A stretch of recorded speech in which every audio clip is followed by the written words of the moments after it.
Anthony.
Hello everyone, it's just gone 12 o'clock, 12:02.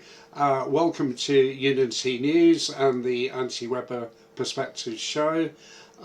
It's the 28th, Friday the 28th of October, and we're going to give you a summary of news and my perspective on that news. Thank you all of you for supporting Unity News, and we'll have a little bit more about that later. But anyway, if you want to contact me directly, you can do so via Unity News or Anthony David Webber on Facebook, or at Tony_Webber on Twitter, and at National Alia UK, that's National Alliance for Freedom, on Twitter. So what are the main items today? Well, obviously we've had Rishi Sunak being announced as new Prime Minister, and we've got a new cabinet, so have a little bit of information there. What will happen with the budget, because that's been delayed. A roundup of some other news. What special days are today, because that always sort of dazzles me a little bit. Update, as I said, on Unity News, on free speech, the way the NHS is going with the new Health Secretary, an update on what happened with the debate on Monday the 24th of October on the public inquiry into COVID-19 vaccine safety, and an update on the campaign for the UK to become neutral in the Ukraine.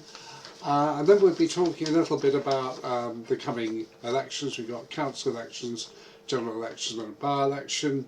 Update on the terrible situation we're in with migrants and immigration, where we are on the strike situation, and the various plans we've got for freedom operations in different areas, because there's so many fights which we need to take on. Update on energy costs, and also the hidden agenda regarding how we switched from an Afghanistan involvement, which at least had some honourable intentions, to the Ukraine conflict, which is very dubious, to say the least. So let's start with the announcement that Rishi Sunak is Prime Minister. Well, we saw it coming. The Conservative Party realised they're on a course for an even bigger disaster with Liz Truss as Prime Minister, and it does show that parties can move fast if they want to, but certainly I and one or two others on Unity News predicted as soon as Liz Truss was announced that she wouldn't last very long. I said she'd be gone by Christmas. She's going well before then, Um, there, I like some people watched Question Time last night as usual. I was totally disappointed with the level of debate both from the panelists and the audience. But one thing which was correct, somebody said that the quality of politicians being given ministerial positions was very poor indeed, and that's the scenario this country's got to get out of. You've got to have the best people for the jobs, not people who so happen that they're going to help with a party's unity. And that seems to what's happened with Rishi Sunak's new cabinet, that it's sort of half designed on having people of ability, but the other half designed on keeping the various factions of the party together. And to me, that's not right. We're in a crisis situation and we do need the best people as ministers. I mean, I would go even further than that and say that there are people in the other parties who could be invited to have ministerial positions, a loose sort of coalition, so we did have the best people doing the jobs which matter. And it may sound a bit crazy, but I come from a background where a few years ago, for 13 years, I was an independent MP in Guernsey, and we were all independent, so it was a government, always was a government of coalitions, but you know, we got things done. Generally, the best people were in the key jobs, and that's what we need. We need good quality people in the key ministerial jobs, and the lower down the line ones as well. You know, the reality is, Conservative Party have got about 350 MPs. They have got some talent there, they just need to use it. And as I said, I'm all in favour of them borrowing some talent from the other parties as well. But anyway, what's the situation with the new leadership? Well, I think Rishi Sunak has got himself in a little bit of a mess, because he started saying he's going to abide by the Conservative 2019 general election manifesto. Well, there's a lot of things they've done which are nothing to do with that manifesto. The overzealous preoccupation with net zero has gone much further than they said in their manifesto. Their disastrous management of the COVID-19 so-called pandemic, where they blew £500 billion of our taxpayers' money, they had absolutely no mandate for that. And the same with compulsory vaccinations and people losing their jobs in the care and health sectors because they wouldn't be forced to have you know, experimental vaccines, because we all know they are not due for official MRHA approval until 2023. They've only had emergency approval for use at the moment. So they had no mandate for that, no mandate for taking away our freedoms, yet Rishi Sunak says he's going to abide by that manifesto.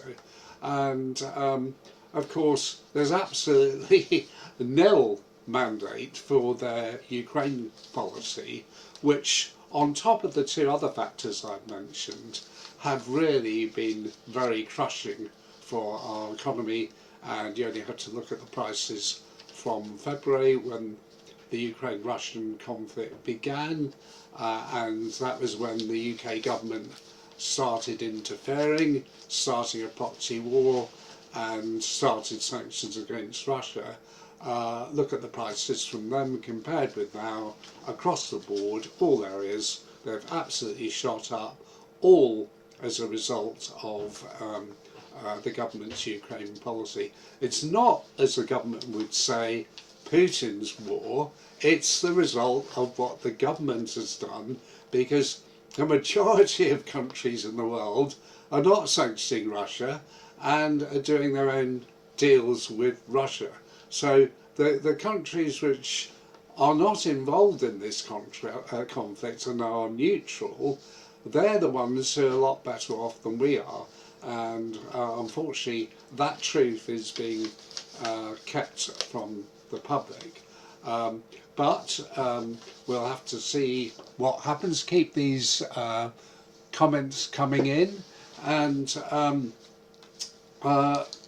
we've got, as I said, a new cabinet, and we'll have to see what happens with that. But already we've had a situation where the government has said that they're going to postpone the budget till November the 19th, which is basically about 3 weeks away. Now, the only good thing about that is that it means they're going to put a bit more thought into it. Whether it's going to be sensible thought remains to be seen. But we've been told, we the members of the public have been told, to be prepared for some difficult decisions which are, put pressure on us financially. Now, I don't remember any of that being in the Conservative Party manifesto, that, 3 years after they're elected, that suddenly we're getting things which were not promised in their manifesto. So they're just not being honest about the reasons why the economy is in such an awful situation, and why most people are struggling with the cost of living, energy costs and so on. And of course it is their policy on the Ukraine. So I very much hope everyone listening and watching today will get hold of that petition for the government to be neutral in the Ukraine conflict and to act as peacemakers, not warmongers. And please, if you haven't signed it, share it to other people. Let's get it there. Let's have a debate on the subject. And there's going to be more and more reasons for this petition to be signed, because the new budget is going to have some pretty awful decisions in it. There's going to be cuts in services and rises in taxes, and at the moment most government departments, including local government departments, actually need more money, not less.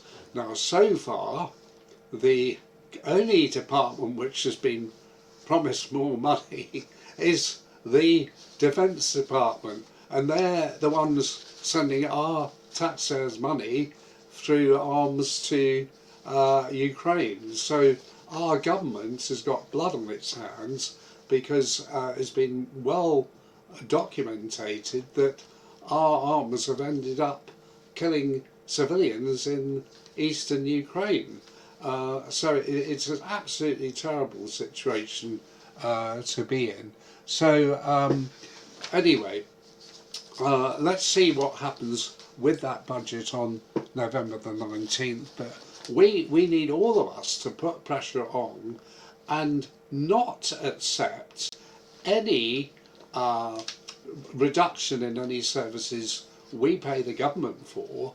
We didn't pay the government money just to give it somewhere else. We pay the money through our taxes and rates for us to be given basic services. So that is the basic fact there, which we've got to be very, very firm on. Now, some other news which may be good. You may have noticed that Elon Musk bought Twitter, and he said he's done that for the sake of humanity. And we know that he's got a more open view regarding freedom of speech. So let's hope that Twitter becomes more free with what it allows to be aired, and let's hope they do become a beacon of light for free speech. Um, the other thing which has come up recently, President Putin of Russia has made it clear he, when I say he, Russia does not seek world hegemony, but they're seeking a world where all countries have equal rights to those of Western countries. Now that seems quite sort of reasonable to me, but I think actually that's going to happen anyway, because the UK government has made a great mistake in getting us involved on one side in this conflict, and that side is actually the side of globalist vested interest. So it's a very sad situation indeed. And some of you may have noticed that there's been a lot of discussion, Nigel Farage, one or two others, about the use of the word globalist. Well, it's good to see that Nigel Farage and Richard Tyson, one or two others, do recognise the importance of the threat of globalist vested interests against nation states. But they and others have been accused of being anti-Semitic, which is utterly ludicrous, because as has been pointed out, you look at the dictionary interpretation of globalist, and it says it makes it quite clear, and it's nothing to do with being anti-Semitic, and it's a lot to do with people getting positions of authority, and the government has a sort of minder to check on what people say, and they have their own interpretations of things. If they don't like people being called globalists, they'll pretend that word means something else. And these are the sort of things we need to put a stop to. But if we look at globalist vested interests, let's look at what's going on at the moment in terms of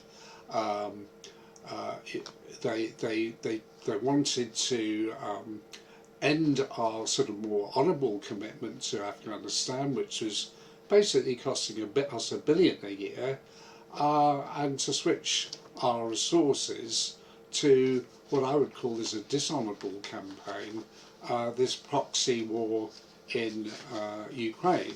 And that has already cost us over £8 billion of our taxpayers' money. I heard a report the other day that it was 10 billion, but who knows, because the government can be very secretive on these things. But what the government does, what the globalist vested interests do, is they have policies of distraction, so we don't get the opportunity to focus on the real issue. So I've said on this programme before that basically the how can I put it, they don't want certain issues discussed. So if you look at the policy on Ukraine since February, it's been mission impossible to get the other side of the coin, and in fact there's more than one side of the coin on Ukraine, but you're allowed no point of view apart from the government's, and the government's is so happened to be shared by the opposition. And that sort of state of control has continued. But to help with that sort of thing, they had these distracting campaigns. One of them was this Globalists Don't Pay campaign, and that was exposed. Now the latest one has been a petition to call for a general election. And this, like the Don't Pay campaigns, been over-promoted by all the mainstream media. It's got up to about 980,000 signatures. It's obviously been supported by people in the opposition parties, but the intimation of this petition is that you will get a changed economic policy if you have a different government in power. And of course, you cannot fundamentally change the economic policy if you continue with the government's policies on Ukraine. So this calling for a general election would achieve absolutely nothing at all. Just a different team of people in office. But it's a very clever distraction, and they've also done another petition which has got about 20,000 signatures calling for a general election within 100 days of the Prime Minister being in office. And it's all based on the false premise that you are supposed to elect a Prime Minister, and that somehow gives them the authority to bring in a raft of policies. Now, every MP is elected as a constituency MP. That is the official legal point of view, and it's up to the party in power to decide who's going to be the Prime Minister. Now, it so happens during elections that the leaders of parties do have a big say, and generally that person will be the Prime Minister if their party wins the election. But there's no guarantee of that, and you know, the sooner the mainstream media make that clear, rather than disorientating the public, the better. Now, I think it gives a good argument to have a president elected by the public, because at the moment the Prime Minister has near presidential powers anyway. These are powers which the King would normally have, but de facto the Prime Minister has.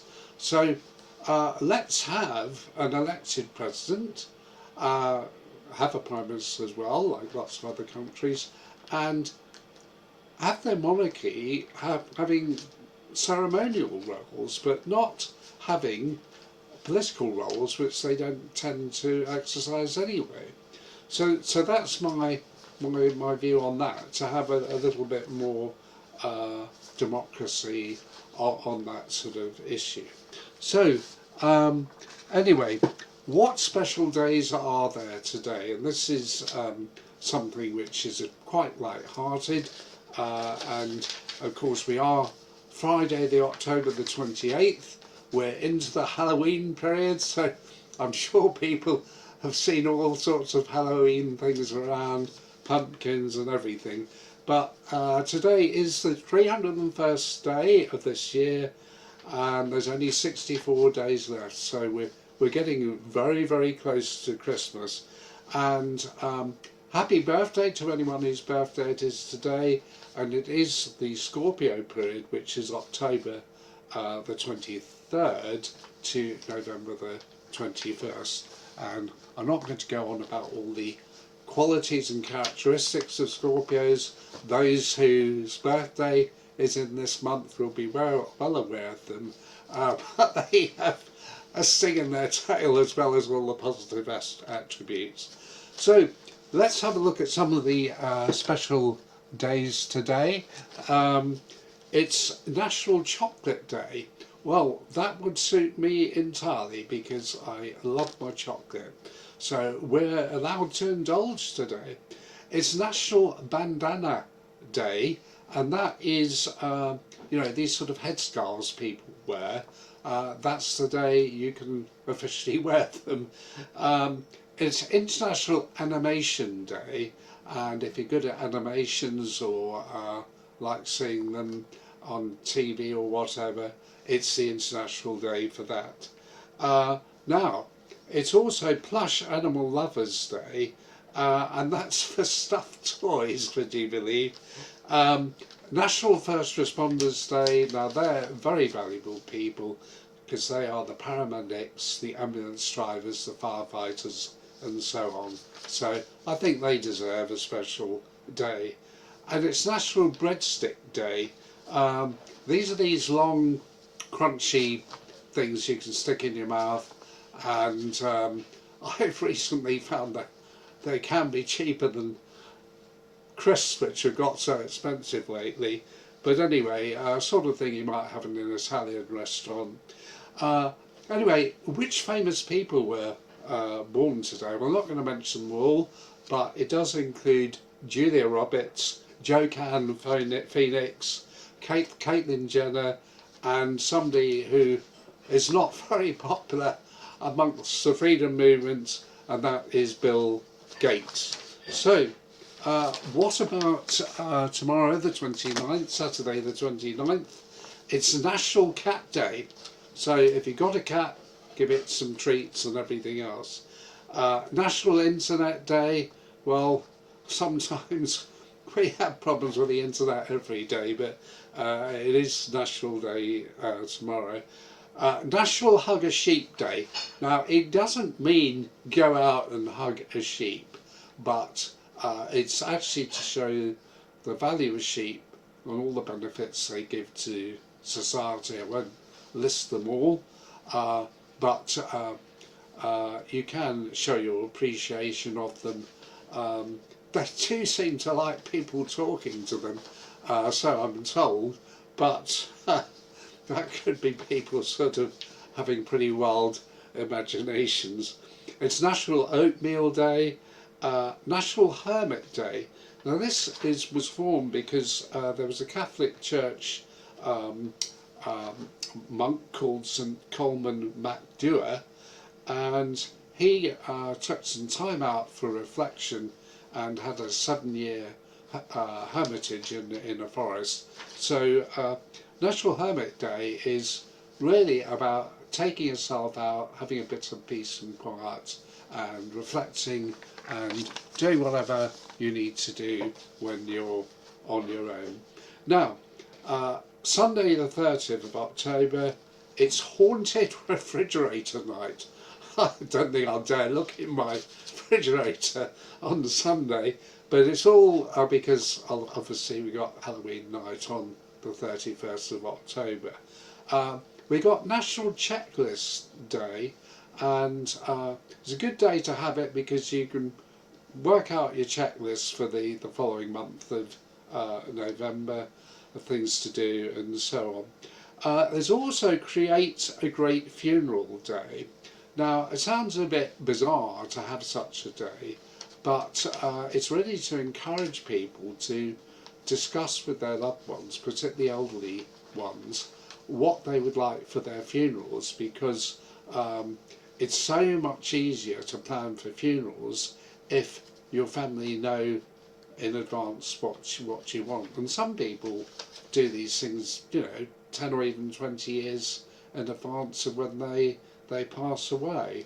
But it can mean that family are not fretting, oh, would my father, would my mother wanted the funeral this way. It's all decided in advance. Anyway, on Sunday, 2 famous people born on that day were John Evans and Ivanka Trump.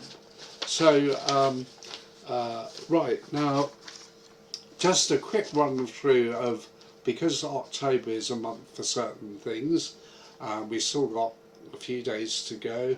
It's Family History Month, National Domestic Violence Month, Mental Health Month, National Fair Trade Month, and in line with what I said about cats, it's actually Black Cat Awareness Month, National Pizza Month, Dyslexia Awareness Month, and National Fire Prevention Month, Computer Learning Month, Down Syndrome Awareness Month, National ADHD Month, Breast Cancer Awareness Month, and Emotional Intelligence. Well, we're supposed to be very into emotional intelligence in the freedom movement, so maybe it's worth sort of thinking on that particular one.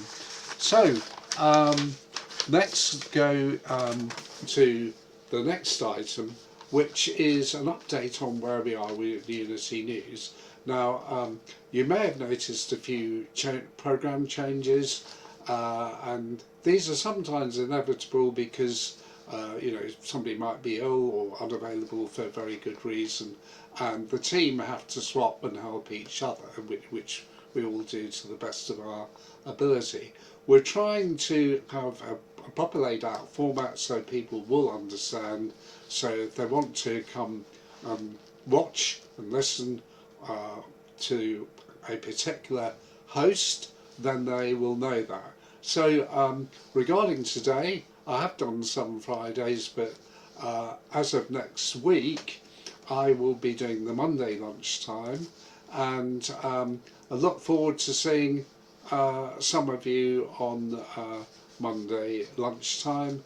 And you know, anyone who wants to know when I'm on, if they want to make contact, email, WhatsApp or whatever, then I can obviously tell them. But going back to Unity News, we are continuing to strive to improve what we offer you, our loyal viewers, and many others as well.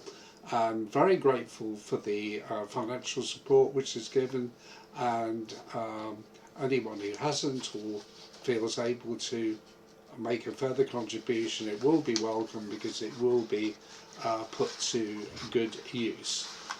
Some of you have watched Jackie Devoy, one of the newer programme presenters, and she's got a wealth of journalistic experience, and I had the pleasure of being on her show the other night for half an hour, and many of you will know I quite often go on David Clue's programme as well.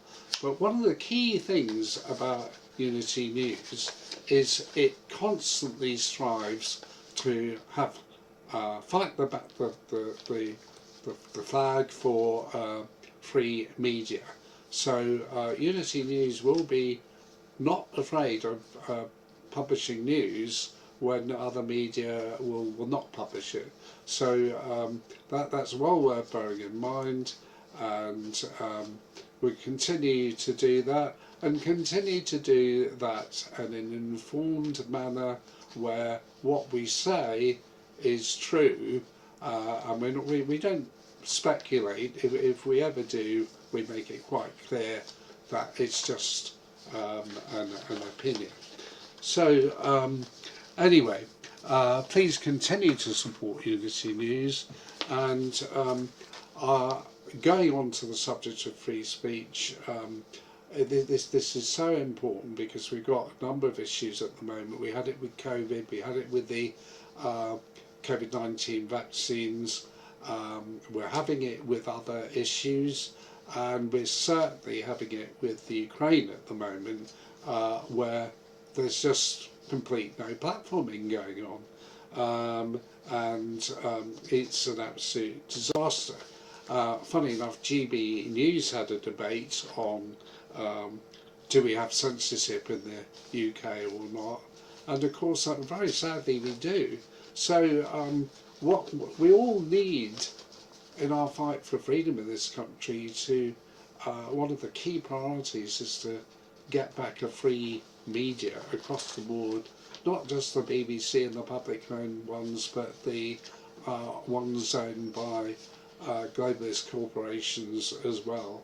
And what we've had so far, we've had what I call is selective free speech, where free speech is allowed on the issues which certain people allow you to have that free speech, but not otherwise. And it's a deplorable state of affairs, and as David Cleese and I and many others in other media have said, we've got terrible restrictions on freedom of speech. We've got this chap who was reporting on the Ukraine-Russian conflict, who the Foreign Office under Liz Truss sanctioned him, so he couldn't use his bank account, couldn't get any money and whatever, and that's completely against the freedom of speech values we're supposed to have in our country. So again, you know, they shut down Julian Assange. These are all issues which we've got to work very, very hard on So anyway, I like the comments about the funerals.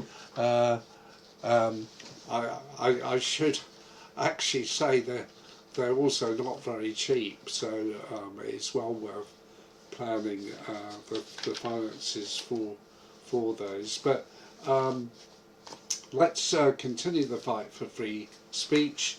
And interestingly enough, we've been complaining to the media about this lack of free speech, particularly on Ukraine recently. And lo and behold, the former editor of the Daily Mail Online, he lost his job a couple of years ago, went on the Dan Wootton show discussing the Ukraine and why it was important to have another point of view. So that might be a good sign, because I did wonder how long the mainstream media could get away with no platforming the issue of Ukraine. Because as we know, we just get one point of view and that is it. So anyway, let's now get on to the state of the NHS. Now, Steve Barclay did have that job, he lost it, and now he's got it back again because he's replaced Therese Kofi, and we'll have to see what happens, but we have been in danger with this government of privatisation by stealth, reduction in services. We've got 6 or 7 million delayed operations and appointments. The whole situation is a disaster, and we've got staff leaving, and we've got to put into place a major programme to train more doctors and nurses, and have a scheme whereby we can bring back people who've left, and certainly all the people who they got rid of because of their compulsory COVID-19 vaccine mandates.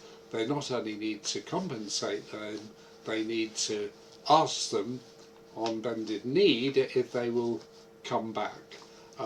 But certainly the NHS needs the staff, they need the resources, they need the finances. So anyway, certainly I will be doing what I can in that regard.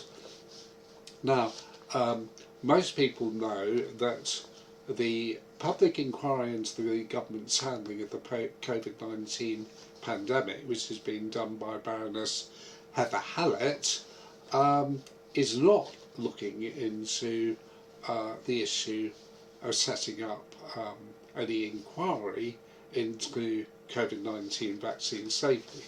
So this is why it was so important for the petition, which was successful. It got 107,000 signatures and was debated on Monday the 24th of October on this very issue, for requesting the government to set up a public inquiry into COVID-19 vaccine safety.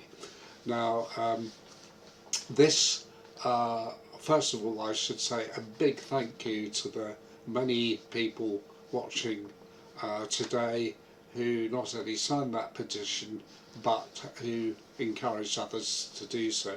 Now, what we achieved with this, thanks to all of you, is for the first time ever this issue was debated in Parliament. So that is a big plus. So that's going to open the door, because as far as we're concerned, that's stage one. We're not going to give up.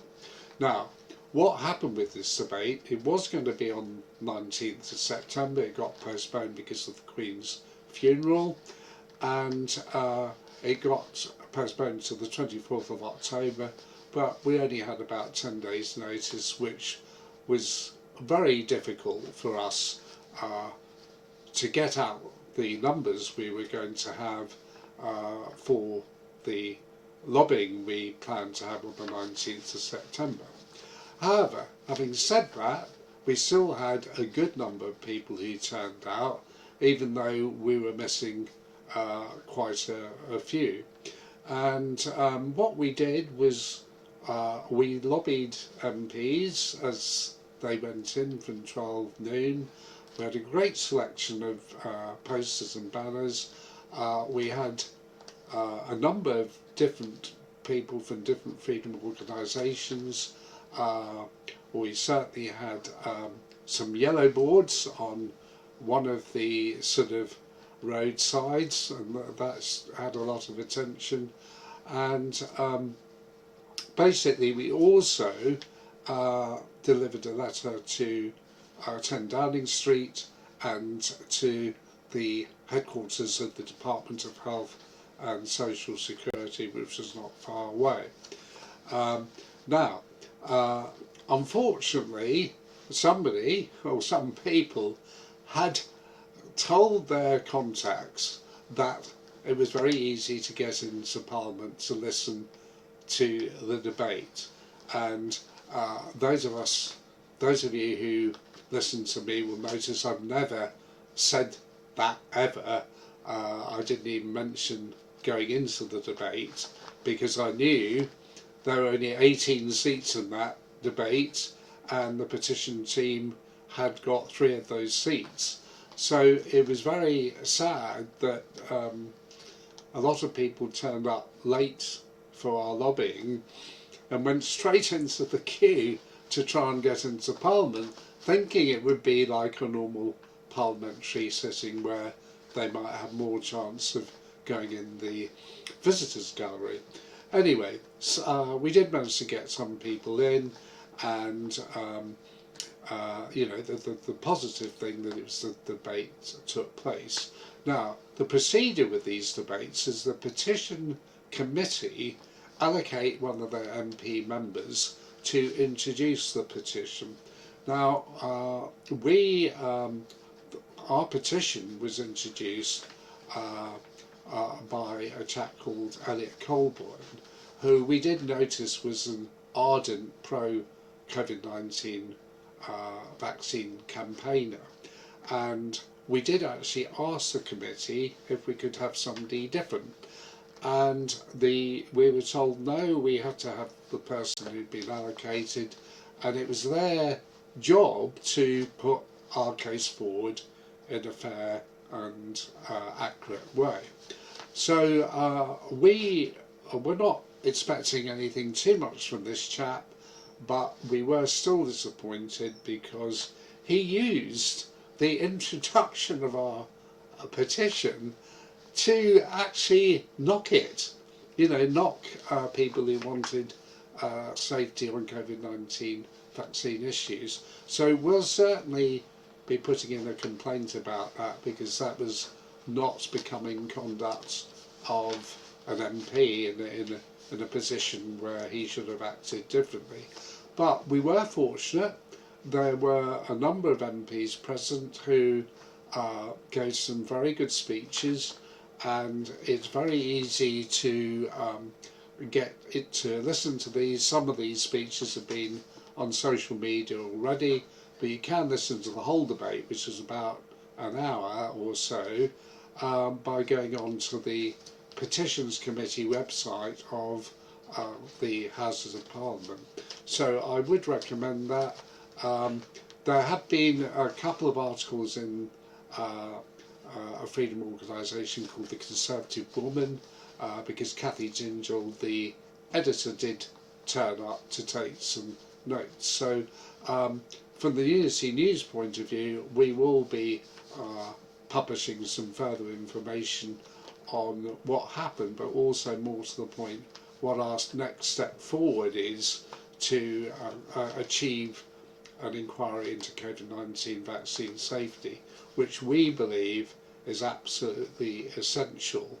And just because the government said no, I mean, we expected that anyway, doesn't mean that we can't get a change of mind on that issue, because the evidence is building up, and it will get to the point where you know, they can't deny it any longer. So watch this space on that particular one.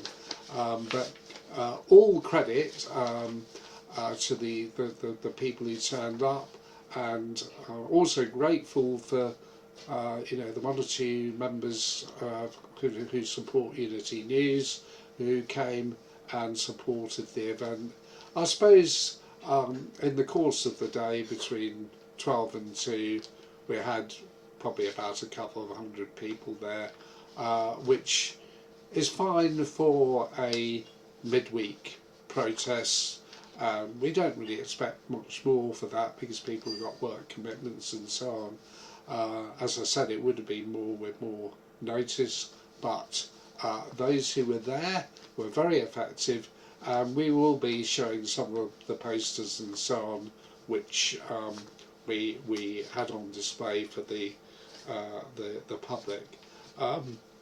And congratulations to Axel McFarlane, who originally started the petition. So,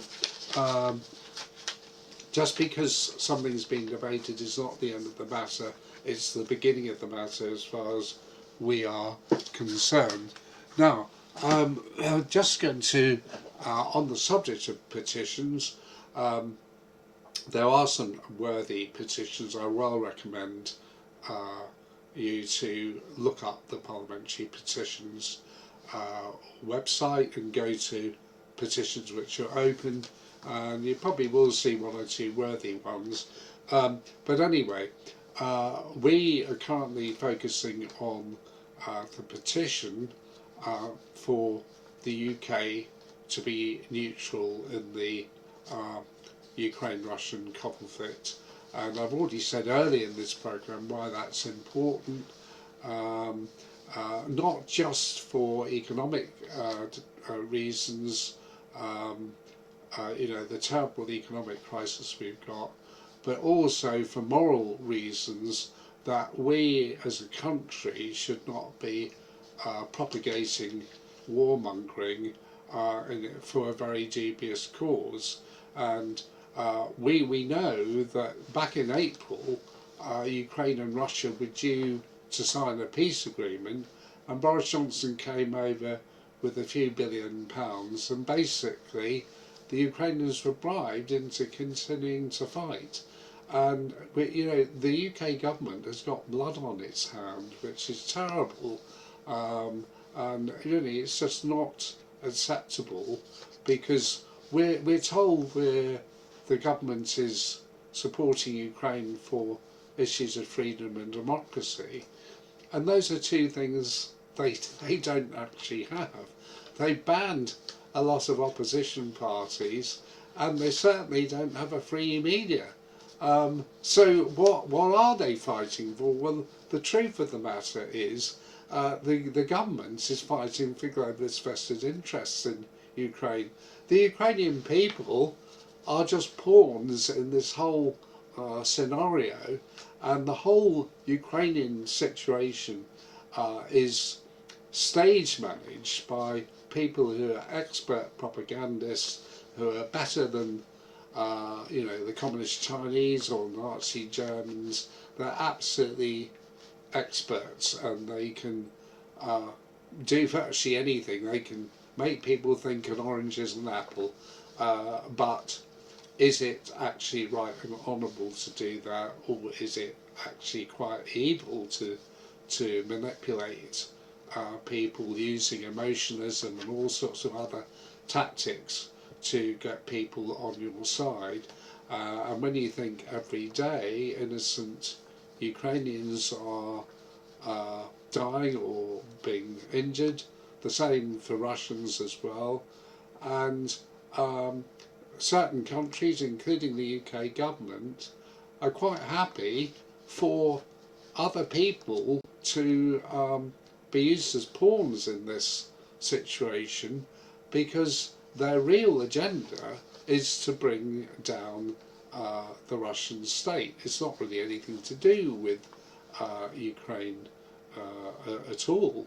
And Russia is seen as a country which stands up for Christian and family values, and that it's seen as a sort of bastion in that respect.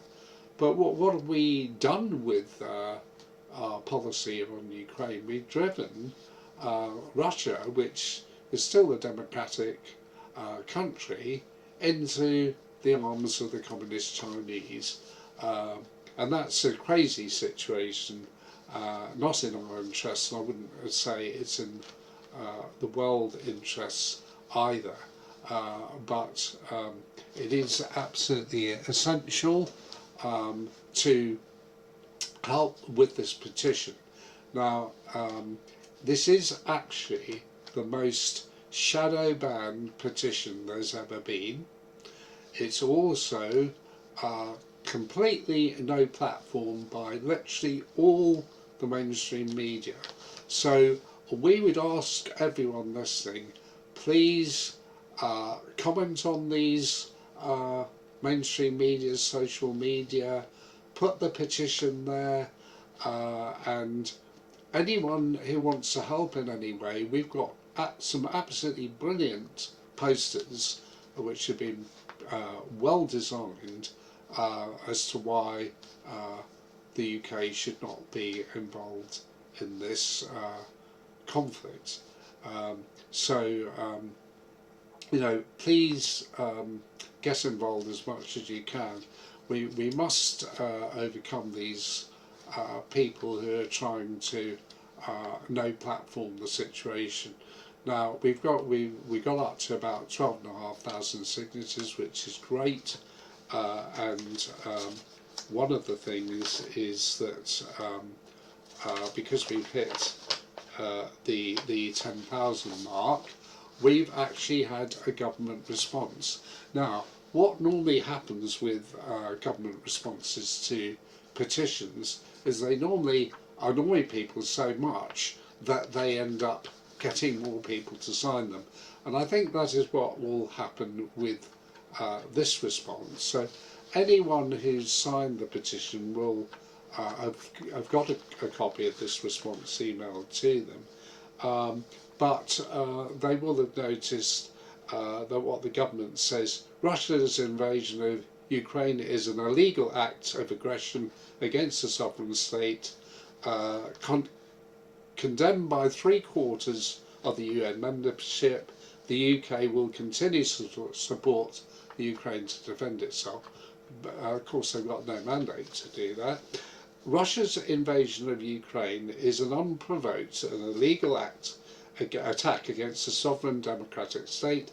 The UK cannot be neutral about this egregious violation of international law. Instead, we and our international partners are united in condemning Russia's actions.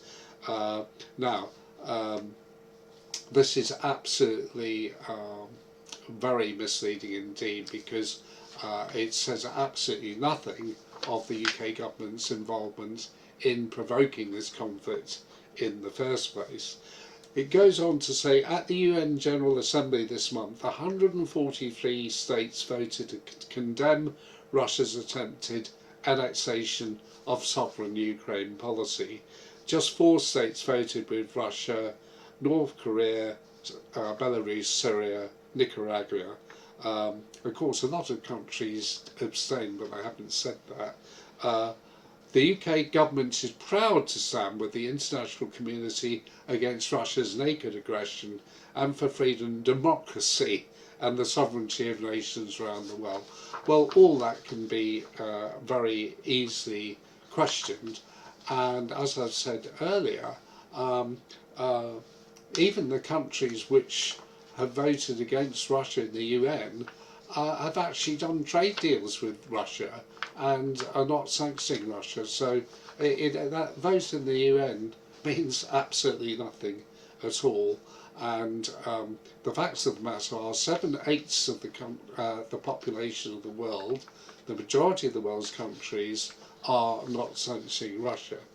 Now, this letter from the government goes on, the UK government is also clear that it is Putin and the Russian government to blame for the far-reaching consequences of the invasion of Ukraine. Now, notice they don't say President Putin. They're actually rude. I certainly don't generally refer to our Prime Minister as Sunak. I prefer him as the Prime Minister because whatever I think of him, that's the position we've got. The consequences of the Ukraine situation are very much due to the actions of the UK and a number of countries, particularly the USA.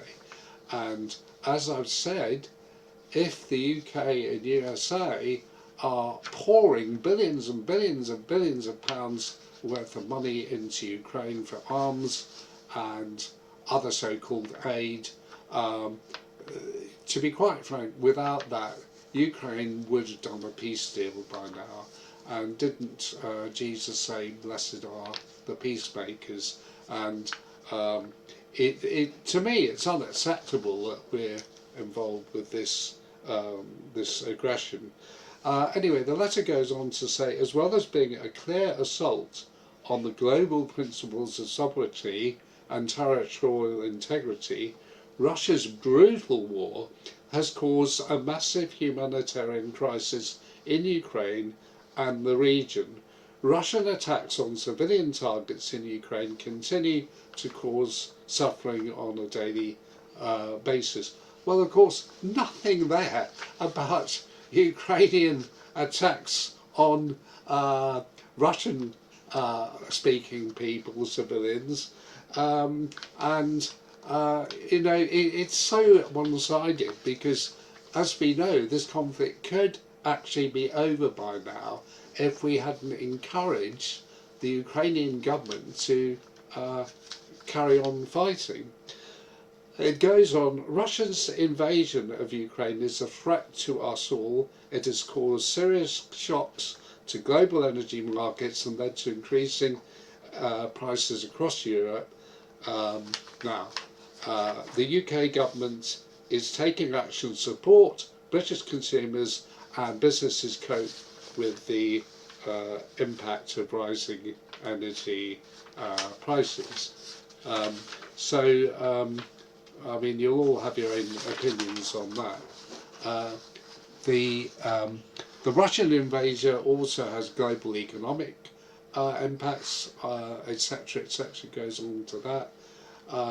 The UK will continue to work with our allies to help Ukraine defend itself against Russian aggression and to bolster wider European security and stability. They then go on to say they've only given 2.3 billion of military support to Ukraine, which we know is a lot more than that. And they say this is to protect Ukrainian civilians. I mean, that is an absolute joke.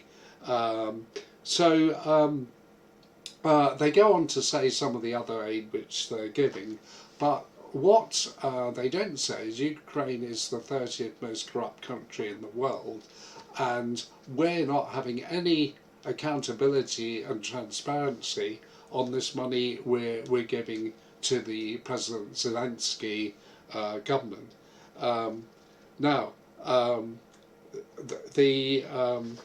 The interesting thing is this letter has completely ignored the call for a referendum. It's completely ignored the fact that the petition has said we're calling for a referendum because the government has no mandate for this. So we have an option with the Petitions Committee to complain to the government about their response and to ask for a better one. It's interesting how, I mean, I won't go into all the rest of the letter, but it's interesting how they're quite prepared to ignore the 5 referendums they've had in the parts of, they're now parts of Russia, of course, but they were parts of Ukraine. They, by referendum, voted to join Russia.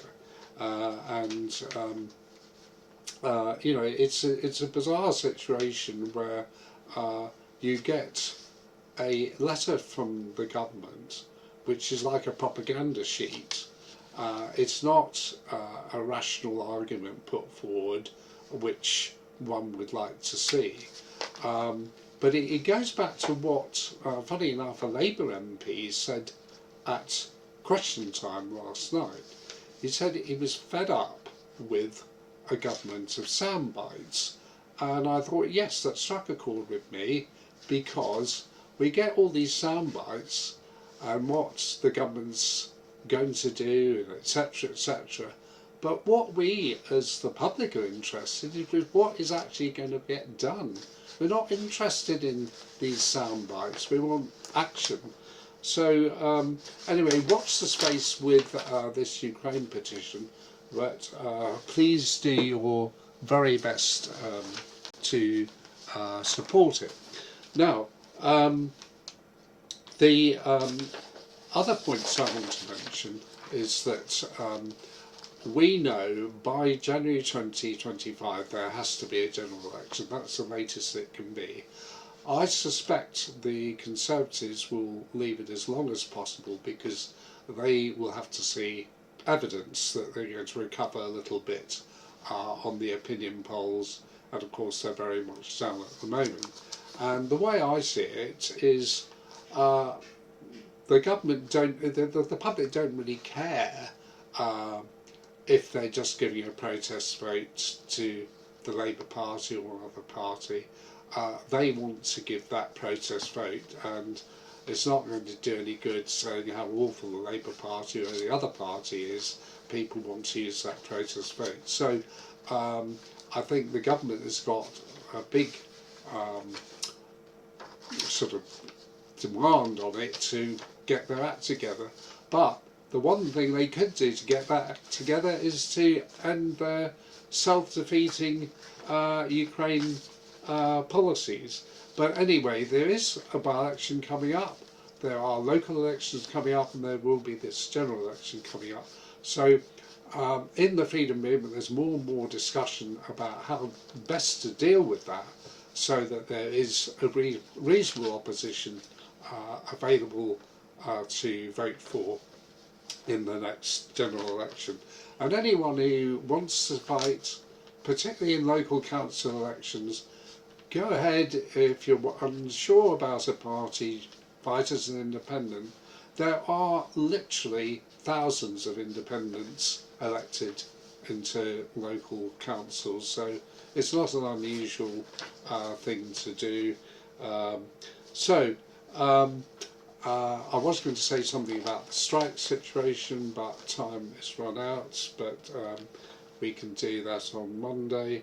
And what I do like to do is help other freedom media, and other freedom media, we're talking about UK Column, which starts normally a few minutes after 1, so they'll be coming on for those who want to switch on to that.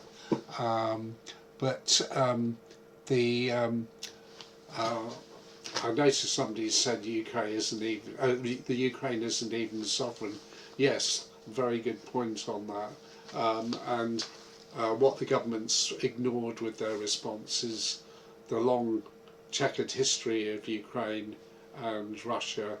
And you know, I'm a great believer in giving people, both politicians and people in government, a chance, but when they treat you disdainfully, and when they just give you a propaganda sheet as a response, it's actually an insult to the public.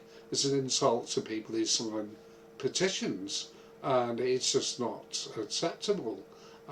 So anyway, I thank everyone for watching today, and just remember I'm on Monday between 12 and 1, and you know, please get other people to watch, and if there's anything you feel you'd like to have in the programme, just get in touch and I can certainly do my best to consider it. I will be having as a guest at some stage 1 or 2 people, including Dr. Liz Evans, who's well known in the UK Medical Freedom Alliance as somebody who's done a lot of campaigning on the dangers of COVID-19 vaccines, masks and so on.